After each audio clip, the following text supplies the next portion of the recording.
We now go live to Colombia with our colleague Natalia Margarita for more details on Colombia's election a day after. Hello, Natalia. Hi there, how are you? Hi. Natalia, could you update us, please, about what is people living, what is the current state in Colombia a day after the elections? Well, first I would like to tell you a little bit about the main issues, the main aspects of yesterday election day, because there is something at least three different aspects that are very important to take into account regarding these presidential elections yesterday. The first thing to highlight here is the very high participation of Colombians in this presidential election. 21.5 million of Colombians went to the polls. This is equivalent to 54.9% of the 39 million Colombians that were eligible to vote. And this could seem a little bit low percentage, but in terms of the Colombian context, 54.9% is a very high percentage of participation. Usually here in Colombia, we don't have more than the 50% of participation.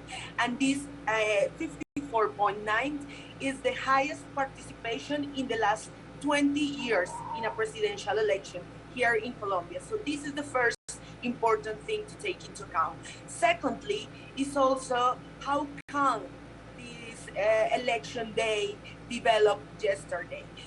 Let's remember that there were some concerns ahead of the election regarding the violence that is increasing in many of the Colombian territories and rural areas. Also, let's remember that recently there was an armed strike that was imposed by paramilitaries in different areas of the country. So this was a big concern. There was a big question ahead of the elections, how the thing of violence could or not interfere in the elections. And today we can say that yesterday the elections were peaceful. We have very, very few reports of incidents, minor incidents regarding the election process. So we can definitely say that it was a good day for democracy yesterday.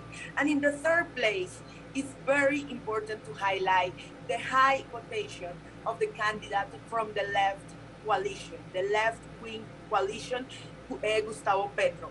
8.5 million of votes that were equivalent to the 40.3% of the whole votation. And this is very important because this was not the first time that Gustavo Petro was running for the presidency. Let's remember that 4 years ago, in 2018, Gustavo Petro was also running. And I want to give you a number.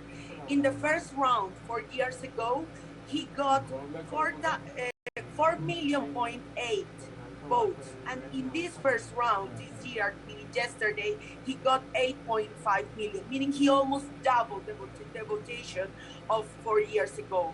So he said yesterday, that even though he didn't manage to get to the presidency in the first round, and there is going to be a second round of elections next 19th of June, he said that this was definitely a victory in terms of historical votation for the left-wing sectors here in Colombia.